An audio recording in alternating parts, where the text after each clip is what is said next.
Hello बच्चों, उम्मीद है आपकी 10th बोर्ड की तैयारी काफी अच्छी चल रही होगी और आपने साथ ही में आईआईटी का प्रिपरेशन भी स्टार्ट कर दिया होगा।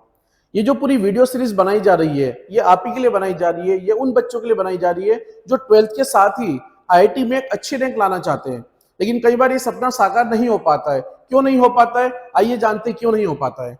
तो होता क्या है, देखो अभी आप 10th क्लास में हो, अभी आपका 10th क्लास का लेवल यहाँ पर है। आपको क्वेश्चन को समझने का, थ्योरी को समझने का, क्वेश्चन को अप्रोच करने का तरीका भी अलग है। जब हम बोर्ड एग्जाम की बात करते हैं तो एक ही टाइप के क्वेश्चंस हमको पता होता है कि एग्जाम में आने वाले होते हैं और हम उन्हीं क्वेश्चंस की बार बार रिगरस प्रैक्टिस करते हैं और फाइनली वही एग्जाम में आ जाते हैं और हम उनको लिख के अच्छे मार्क्स ले आते हैं। लेकिन क्या ऐसा आईआईटी में होता है? नहीं। आईआईटी एग्जाम जो कि 1961 से स्टार्ट हुआ था, 1961 से अगर हम 2024 तक देखें तो आज तक आईआईटी के इतिहास में कभी भी क्वेश्चन रिपीट नहीं हुआ है। This is the beauty of the exam कि हर साल नया क्वेश्चन पेपर आता है, नए क्वेश्चंस आते हैं और उन नए क्वेश्चंस को सॉल्व करने के लिए हमें जो अप्रोच चाहिए, जो थॉट प्रोसेस चाहिए, जो थिंकिंग चाहिए, वो आपको इन वीडियोस में मिलेगी। तो आप ऐसा समझ सकते हैं कि अभी आपका 10th में ये लेवल है, आपका एक पर्टिकुलर सोचने का तरीका होगा, लेकिन जब आप आईआईटी की प्रिपरेशन करते हो, जब आप 10th से 11th क्लास में जाते हो तो आपका लेवल इतना होना चाहिए। ये 11th क्लास का लेवल है और जब आप आईआईटी की तैयारी करते हो तो ये आईआईटी का लेवल है। इसका मतलब कि जब आप 10th से नेक्स्ट ईयर आईआईटी की प्रिपरेशन स्टार्ट करोगे तो आपको इतना जंप लगाना होगा। लेकिन होता क्या है कि एक सही गाइडेंस नहीं मिल पाने के कारण, सीनियर फैकल्टी से गाइडेंस नहीं मिल पाने के कारण बच्चे उस लेवल को अचीव नहीं कर पाते और फाइनली होता क्या है कि 11th क्लास का सिलेबस ही उनका वीक रह जाता है। और जब 11th क्लास का सिलेबस आपका वीक रह गया, जिसका वेटेज तकरीबन 50% होता है, तो आपको लगता है कि आपका आईआईटी में अच्छा रैंक आएगा? नहीं। तो अगर आपको लग रहा है कि आपको 12th के साथ ही आईआईटी में अच्छा रैंक लेके आना है तो उसके लिए जरूरी है कि आपका पहले साल मतलब 11th से ही हर चैप्टर में कॉन्फिडेंस उस लेवल पे आ जाए, हर चैप्टर की प्रैक्टिस आईआईटी लेवल पे हो।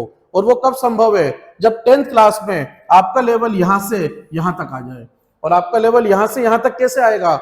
वो इन वीडियोस के थ्रू आएगा। इन वीडियोस में न सिर्फ आपको पढ़ाया जाएगा, आपको कंसेप्ट सिखाया जाएगा, लेकिन कंसेप्ट के साथ साथ एक नई प्रॉब्लम को, एक डिफिकल्ट प्रॉब्लम को सॉल्व करने का अप्रोच क्या होता है, उसका थॉट प्रोसेस क्या होता है, वो सारी चीजें आपको इन वीडियोस में बताई जाएगी। तो ये वीडियोस को आपको बहुत ही सिंसियरली, ईमानदारी के साथ देखना है, समझना है और इसमें जो भी चीजें बताई जा रही है उसको फॉलो करना है।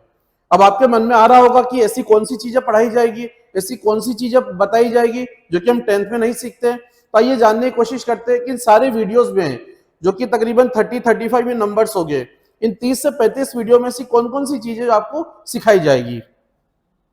ये देखिए, तो ये पूरा एक सिलेबस है जिसमें काफी सारी चीजें, लगभग आपको लग रहा होगा ये तो हमारा 10th का ही सिलेबस है। तो पहला पॉइंट, इन वीडियोस में काफी सारी ऐसी चीजें बताई जाएगी, काफी सारी ऐसे कॉन्सेप्ट बताए जाएगी जो कि जब आप 11th में किसी कोचिंग में जाओगे तो वहां पर जनरली टीचर लोग एज्यूम करके चलते कि ये तो आपको आता ही होगा।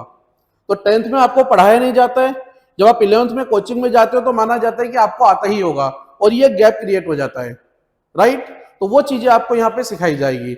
सेकेंड, किसी भी क्वेश्चन को सॉल्व करने की क्या अप्रोच होती है। एक नया क्वेश्चन हमारे पास है, एक डिफिकल्ट क्वेश्चन हमारे पास है, उसको सॉल्व करने के लिए क्या थॉट प्रोसेस होना चाहिए, क्या थिंकिंग होना चाहिए, वो आपको इन वीडियोस में बताई जाएगी। अब इन वीडियोस में हम क्या सिलेबस कवर करेंगे? तो सबसे पहले हम यहाँ पे कवर करेंगे बेसिक मैथमेटिक्स। बेसिक मैथमेटिक्स में आपने नंबर सिस्टम सीखा होगा कि नेचुरल नंबर्स होते, होल नंबर्स होते, इंटीजर्स होते, rational number, irrational number, set of real number, ये सारी चीजें आप सीख चुके हैं। हम यहाँ पे आपको सिखाने जाएंगे कि इनइक्वालिटीज को सॉल्व कैसे करना है। जब बच्चे 11th और 12th क्लास में आते हैं सबसे ज्यादा गलती करते हैं इनइक्वालिटीज सॉल्व करने में। तो सबसे पहले हम स्टार्ट करेंगे इनइक्वालिटी सॉल्व कैसे करना है, ताकि आप वो गलती पूरे 2 साल रिपीट ना करो। एक बार आपने इनइक्वालिटीज को सॉल्व करना सीख लिया, जिसमें हम 2 इंपॉर्टेंट मेथड्स आपको बताएंगे। पहला है वेविकर मेथड, जहां पे हम बड़ी आसानी से वेव बना के इनइक्वालिटीज को सॉल्व कर सकते हैं। सेकेंड मेथड है ग्राफिकल मेथड। ग्राफिकल मेथड में वो मेथड है जिसमें हम एकदम कम टाइम देके 100% एक्यूरेसी के साथ। तो अब हम आपको इन वीडियोस में, अब हम आपको ये बताने वाले हैं कि इन वीडियोस में बेसिकली हम आपको क्या सिलेबस पढ़ाने वाले हैं, ऐसी कौन सी ट्रिक्स है जो आपको बताएंगे, ऐसी कौन सी मिस्टेक्स है जो आपको बताई जाएगी और आपको रिपीट नहीं करना है। तो ये जो 30 to 35 वीडियोस है, इनमें सबसे पहले हम बेसिक मैथमेटिक्स को कवर करेंगे। बेसिक मैथमेटिक्स में काफी सारी चीजें आप सीख चुके होंगे, जैसे नंबर सिस्टम आपने 9-10 क्लास में सीखा है। जहां पे हम नंबर्स की बात करते हैं, इंटीजर्स की बात करते हैं, रैशनल नंबर्स की बात करते हैं, रियल नंबर्स की बात करते हैं।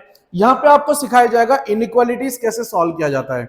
जब बच्चे 11th क्लास में आते हैं, सबसे ज्यादा उनको डिफिकल्टीज होती है इनइक्वालिटीज सॉल्व करने में। इनइक्वालिटीज को सॉल्व करने के लिए दो इंपॉर्टेंट मेथड होते हैं। पहला मेथड होता है वेविकर मेथड।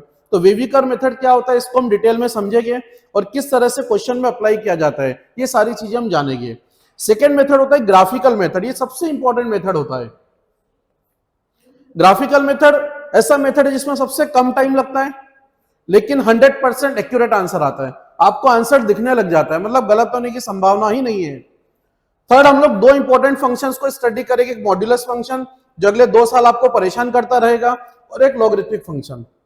ये दोनों फंक्शन ऐसे फंक्शन है, किसी भी क्वेश्चन को डिफिकल्ट बनाना है, इन दोनों फंक्शन को लगा दो, क्वेश्चन डिफिकल्ट बन जाएगा। लेकिन अगर आपने इन कंसेप्ट को भी सीख लिया, आपने लॉगरिथमिक फंक्शन को सीख लिया, आपने मॉड्यूलस फंक्शन को सीख लिया, तो हो सकता है कि वो डिफिकल्टीज आपको 11th और 12th में फेस नहीं करनी पड़े।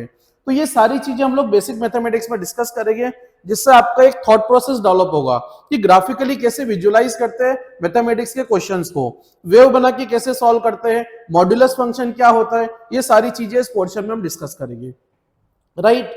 इसके बाद फिर हम लोग स्टार्ट करेंगे इक्वेशन सॉल्विंग। तो इक्वेशन सॉल्विंग में काफी टाइप की इक्वेशंस होती है जो हमको सॉल्व करना होता है। जैसे क्वाड्रेटिक इक्वेशन आप लोगों ने सॉल्व किया होगा कि क्वाड्रेटिक इक्वेशन के 2 रूट्स होते हैं। क्वाड्रेटिक इक्वेशन में कौन कौन सी ट्रिक्स होती है, ग्राफिकली कैसे उसको विजुअलाइज करेंगे, वो सारी चीजें हम इक्वेशन सॉल्विंग में सीखेंगे। क्या क्वाड्रेटिक के अलावा और भी इक्वेशंस होती है जिनको सॉल्व किया जाएगा? इसके बाद हम लोग जंप कर जाएंगे सीक्वेंस एंड सीरीज पे। काफी सारी ऐसी प्रोग्रेशंस होती है, सीक्वेंस होती है जो हमको स्टडी करना होता है। जैसा अरिथमेटिक प्रोग्रेशन आप लोग 10th क्लास में स्टडी करोगे, हम साथ में ज्योमेट्रिक प्रोग्रेशन, हार्मोनिक प्रोग्रेशन को भी स्टडी करेंगे, ताकि आपका 11th का फाउंडेशन अभी से बनना स्टार्ट हो जाएगा। प्रोग्रेशन के बाद में फिर हम खेलेंगे ट्रिग्नोमेट्री के साथ में। ट्रिग्नोमेट्री भी ये काफी आपको 11th क्लास में परेशान करेगी, लेकिन अगर आपने ये वीडियोस को कंप्लीटली देख लिया, ट्रिग्नोमेट्री की सारी प्रॉब्लम सॉल्विंग अप्रोच को समझ लिया, तो ट्रिग्नोमेट्री भी आपको 11th क्लास में परेशान नहीं कर पाएगी। और फाइनली फिर हम कोऑर्डिनेट ज्योमेट्री की डिफरेंट प्रॉपर्टीज को डिस्कस करेंगे, डिफरेंट कर्व को डिस्कस करेंगे, स्ट्रेट लाइन, सर्कल, पैराबोला, और क्या उनकी प्रॉपर्टीज होती है, ये सारी चीजें हम लोग कोऑर्डिनेट ज्योमेट्री में डिस्कस करेंगे। तो इस पूरे सिलेबस को समझने के लिए, उस थॉट प्रोसेस को डेवलप करने के लिए और 12th के साथ ही IIT में अच्छी रैंक लाने के लिए आप हमारे साथ इन सब वीडियोस में बने रहिए। और नेक्स्ट वीडियो में हम स्टार्ट करेंगे इनइक्वालिटी सॉल्व करने का सबसे इंपॉर्टेंट मेथड, वेविकर मेथड। तब तक के लिए हमारे साथ बने रहिए, इस चैनल को लाइक करिए, सब्सक्राइब करिए। Thank you very much.